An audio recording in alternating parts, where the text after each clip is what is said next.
அனைவருக்கும் தெய்வீக வணக்கம். நான் உங்கள் Karthik. Welcome to divine truth YouTube channel. இன்னைக்கு நம்ம பார்க்க போறது, தினமும் காலையில் தூங்கி எழுந்ததும் இந்த இரண்டே எழுத்தை சொல்லி பாருங்கள். 15 நாட்களில் உங்கள் வாழ்க்கையில் மிகப்பெரிய அதிசயங்கள் நடக்கும். மந்திரம் போட்டது போல் உங்கள் வாழ்க்கை வேற லெவலுக்கு மாறிடும். நம்ம யூடியூப் சேனல்ல நினைத்தது நடப்பதற்காகவும் வாழ்க்கையில் அதிரடியான முன்னேற்றங்களை கொண்டு வரவும் நிறைய தாந்திரிக முறைகள், மந்திர ஜபங்கள், ரகசிய வழிபாட்டு முறைகள் மற்றும் லா ஆஃப் அட்ராக்ஷன் மெத்தட்ஸ்னு பல பதிவுகளை பார்த்துக்கிட்டு இருக்கோம். அந்த வரிசையில இப்ப நம்ம பார்க்க போறது மிக மிக எளிமையான ஒரு திருநாம ஜப முறை. 2 வார்த்தைகள் கூட கிடையாதுங்க.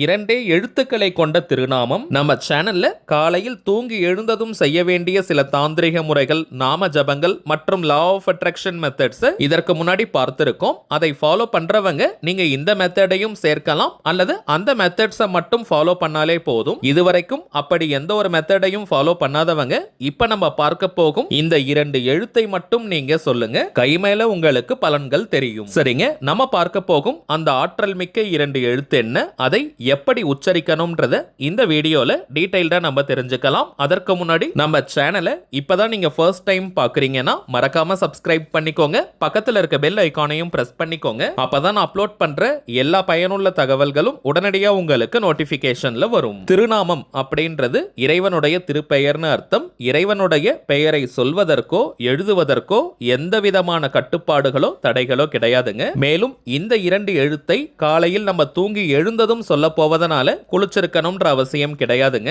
அதற்கு முன்னாடி நாள் அசைவம் நீங்க சாப்பிட்டிருந்தாலும் இந்த திருநாமத்தை சொல்லலாம். பெண்கள் தீட்டு நேரமாக இருந்தாலும் நீங்க தவிர்க்கணும்ன்ற அவசியம் கிடையாது. பெண்கள் தீட்டுன்னு மட்டும் இல்லைங்க, வேறு எந்த வகையான தீட்டாக இருந்தாலும் நீங்க இடைவெளி எடுக்கணும்ன்ற அவசியம் இல்லை. அடுத்த முக்கியமான விஷயம், எந்த ஒரு குறிப்பிட்ட கோரிக்கை அல்லது தேவை நிறைவேறணும்ன்றதுக்காக இந்த திருநாமத்தை நாம் சொல்லக்கூடாதுங்க. எந்த ஒரு கோரிக்கையும் எதிர்பார்ப்பும் இல்லாமல் உண்மையான பக்தி மற்றும் நம்பிக்கையுடன் இந்த வார்த்தையை நாம் சொன்னாலே போதும், முழுமையான பலன்களை உடனடியாக நம்மால் பெற முடியும். ஆண்கள் பெண்கள் எல்லாருமே இந்த திருநாம ஜபத்தை செய்யலாம். அடுத்த முக்கியமான விஷயம் டைமிங்ஸ் தாங்க.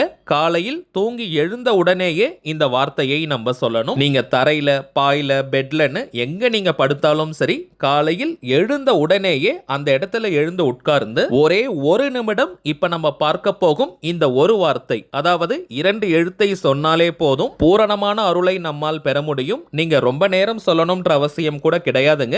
குறைந்தபட்சம் 1 நிமிஷம் சொன்னாலே போதும். அதற்காக கரெக்டா 1 நிமிஷம் மட்டும் தான் சொல்லணுமா, மேல சில நிமிடங்கள் சொல்லக்கூடாதா, சில வினாடிகள் சொல்லக்கூடாதான்னு சந்தேகம் வரலாம். அப்படி கிடையாதுங்க. குறைந்தபட்சம் 1 நிமிடம், சற்று ஏறக்குறைய இருக்கலாம். 1 நிமிடம் இந்த திருநாமத்தை சொல்லிட்டு அதற்கு பிறகு உங்களுடைய ரொட்டீன் ஒர்க் என்னமோ அதை நீங்க ஸ்டார்ட் பண்ணிடுங்க. சப்போஸ் நீங்க ஷிஃப்ட்ல ஒர்க் பண்றவங்களாக இருக்கீங்க, சோ உங்களுடைய தூங்கி எழுந்திருக்கும் நேரம் வேறுபடலாம். அப்படி இருந்தாலும் இந்த திருநாமத்தை நீங்க எந்த நேரத்தில் எழுந்திருப்பீங்களோ அப்ப நீங்க சொல்லுங்க. பொதுவாகவே நாம் தூங்க போவதற்கு முன்பாக இருக்கக்கூடிய சில நிமிடம், அதே போல காலையில் தூங்கி எழுந்தவுடன் இருக்கக்கூடிய சில நிமிடங்கள், அதாவது தூக்கம் முழுவதுமாக களைவதற்குள்ளாக இருக்கக்கூடிய நேரத்தில் நம்முடைய ஆழ்மனம் ஒரு நல்ல விழிப்பு நிலையில இருக்கும். இந்த நேரத்தில் நாம் சொல்லும் வார்த்தைகள், கேட்கும் விஷயங்கள், உணரக்கூடிய அனைத்தும் நம் ஆழ்மனதில் பதியும். இந்த இடத்துல ஒரு சின்ன சந்தேகம் வரலாம், அப்ப நைட்டு தூங்க போறதுக்கு முன்னாடி இந்த திருநாமத்தை சொல்லலாமான்னு. ஆனால் சாஸ்திரப்படி இது காலை நேரத்தில் சொல்ல வேண்டிய திருநாமம். சரிங்க, இப்ப காலை நேரத்தில் இந்த 2 எழுத்தை நம்ம சொல்றோம். அதே போல நைட்டு தூங்க போகும்போதும் ஏதாவது வார்த்தைகள் இருக்கான்னு கேட்டீங்கன்னா நிச்சயமா இருக்குங்க. அதையும் இந்த பதிவுல இப்ப நம்ம பார்க்க போறோம். அது 3 எழுத்துக்கள் கொண்ட வார்த்தை. மொத்தத்துல பார்த்தோம்னா காலையில் தூங்கி எழுந்தவுடன் நாம் சொல்ல போவதும் ஒரு வார்த்தை தாங்க. இரவு நம்ம தூங்க போவதற்கு முன்பாக சொல்ல போவதும் ஒரே ஒரு வார்த்தை தாங்க. பொதுவாகவே நம்முடைய வாழ்க்கையை மாற்றும் முக்கியமான தருணங்கள் எதுன்னு பார்த்தோம்னா நைட்டு நம்ம தூங்க போறதுக்கு முன்னாடி இருக்கும் நேரம், அதே போல காலையில் நாம் கண் விழித்ததும் இருக்கக்கூடிய நேரம். பொதுவாகவே சில பேர்லாம் பார்த்தோம்னா நைட்டு தூங்க போறதுக்கு முன்னாடி தான் அவங்களுக்கு இருக்கக்கூடிய எல்லா விதமான கஷ்டத்தை பற்றியும் ரொம்ப ஆழமாக யோசிப்பாங்க. நாளைய தினம் என்ன நடக்குமோ, நம்முடைய எதிர்காலம் எப்படி இருக்குமோன்ற ஒரு பயம் இருக்கும். அதே போல நமக்கு இருக்கக்கூடிய கடன்களை பற்றி அதிகமாக யோசிப்பாங்க. உறவு முறைகள்ல இருக்கக்கூடிய பிரச்சனைகள், வாழ்க்கையில் நமக்கு கிடைக்க வேண்டிய விஷயங்களை பற்றி கொஞ்சம் நெகட்டிவா யோசிக்கிறது, இது கிடைக்குமா கிடைக்காதான்ற சந்தேகங்கள், இவை அனைத்தையுமே நைட்டு தூங்க போறதுக்கு முன்னாடி தான் சில பேர்லாம் ரொம்ப ஆழமா யோசிப்பாங்க. அந்த தவறை நம்ம செய்யவே கூடாதுங்க. நைட்டு நம்ம தூங்க போறதுக்கு முன்னாடி அதே போல தூங்கி எழுந்தவுடன் இருக்கக்கூடாத உணர்வுகள் என்னன்னு பார்த்தோம்னா பயம், கோபம், சந்தேகம், வெறுப்பு, ஏக்கம், விரக்தி போன்ற உணர்வுகளை நம்ம வெளிப்படுத்த கூடாதுங்க. நாள் முழுவதுமே நம்ம எந்த உணர்வுகளை ஆழமாக உணர்வு பூர்வமாக வெளிப்படுத்துறோமோ அந்த உணர்வுகள் தாங்க இந்த பிரபஞ்சத்துக்கிட்ட பேசுகின்ற மொழி. சோ இந்த பிரபஞ்சம் அதற்கேற்ற சந்தர்ப்பங்களையும் சூழ்நிலைகளையும் தாங்க நமக்கு உருவாக்கி கொடுக்கும். உண்மையாகவே நமக்கு எவ்வளவு பிரச்சனைகள் இருந்தாலும் நெருக்கடிகள் இருந்தாலும் அதிலிருந்து வெளியே வரக்கூடிய வழிகளையும் பாசிட்டிவான விஷயங்களையும் ஆழமாக நாம் சிந்திக்கும் போது அந்த உணர்வுகளை நாம் வெளிப்படுத்தும் போது நம் கஷ்டத்தை தீர்க்கக்கூடிய வாய்ப்புகளை இந்த பிரபஞ்சம் நமக்கு வாரி வழங்கும். இது முக்கியமான சீக்ரெட். அதுவும் தூங்க போவதற்கு முன்பும் தூங்கி எழுந்ததும் ரொம்ப சந்தோஷமான உணர்வு நிலையோட உற்சாகமான உணர்வுகளை நாம் வெளிப்படுத்தும் போது நம்முடைய வாழ்க்கை விரைவாக மாறும். இது முக்கியமான சீக்ரெட். இதை நோட் பண்ணிக்கோங்க. பிராக்டிக்கலா பார்த்தோம்னா நாள் முழுவதுமே இது போல பாசிட்டிவான உணர்வுகளை வெளிப்படுத்த முடியுமான்னு கேட்டோம்னா மனம் இருந்தால் அதை நம்மால் செய்ய முடியும். ஆனால் அது கொஞ்சம் டிஃபிகல்ட்டான விஷயமும் கூட.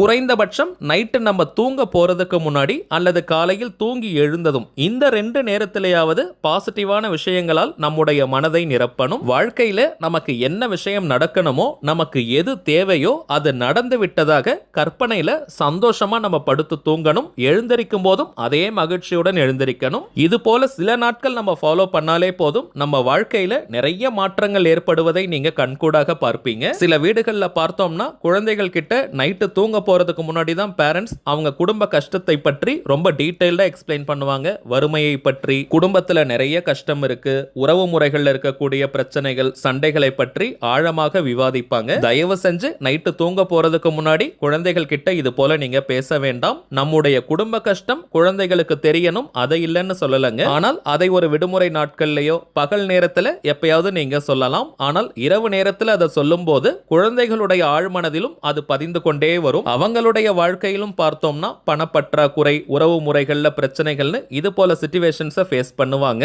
சோ இரவு நேரத்துல குழந்தைகள் கிட்ட பேசும்போது அவர்களுடைய லட்சியத்தை பற்றி, வாழ்க்கையில அவங்க சாதிக்க வேண்டிய விஷயத்தை பற்றி, மேலும் பணத்தை பற்றியும் பாசிட்டிவான விஷயங்களை நம்ம சொல்லிக் கொடுக்கணும். இது போல பாசிட்டிவான விஷயங்களை உற்சாகமான மனநிலையோட பேசிக்கிட்டே நம்ம தூங்கணும்னா குழந்தைகளுடைய எதிர்காலமும் மிகவும் சிறப்பாக அமையும். இவ்வளவு தூரம் நம்ம சொல்றதுக்கான காரணம் இது தேவையில்லாத விஷயங்கள் கிடையாதுங்க. வாழ்க்கையினுடைய மிகவும் முக்கியமான ரகசியம் இது. மேலும் நம்முடைய ஆழ்மனதின் சக்தி அபாரமானது. வெறும் இப்ப நம்ம பார்க்க போகும் இந்த 2 எழுத்துக்களை கொடுத்துட்டு இதை தினமும் காலையில சொல்லுங்கன்னு சொல்லிட்டு போயிடலாம். அதனால யாருக்கும் எந்த விதமான பலனும் கிடைக்க போவது கிடையாதுங்க. ஏதோ 2 வார்த்தை சொல்லியிருக்காங்க, சரி நம்ம சொல்லி பார்க்கலாம்னு சில பேர் யோசிக்கலாம். ஆனால் அதனுடைய தாத்பரியத்தை தெரிஞ்சு நம்ம யூஸ் பண்ணும்போது முழுமையான நம்பிக்கையுடன் நம்ம பயன்படுத்துவோம். சரி வாங்க நாம் சொல்ல வேண்டிய அந்த 2 எழுத்து என்னன்னு பார்ப்போம். மகாவிஷ்ணுவினுடைய ஆற்றல் மிக்க திருநாமம் ஹரி.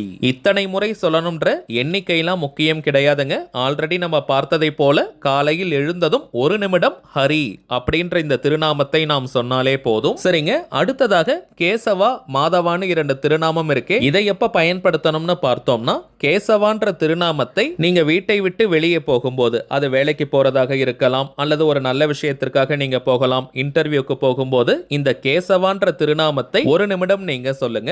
அடுத்ததாக மாதவா திருநாமத்தை உங்க எல்லா வேலையுமே நீங்க முடிச்சிட்டு ஃபைனலா தூங்க போறதுக்கு முன்னாடி சொல்லுங்க.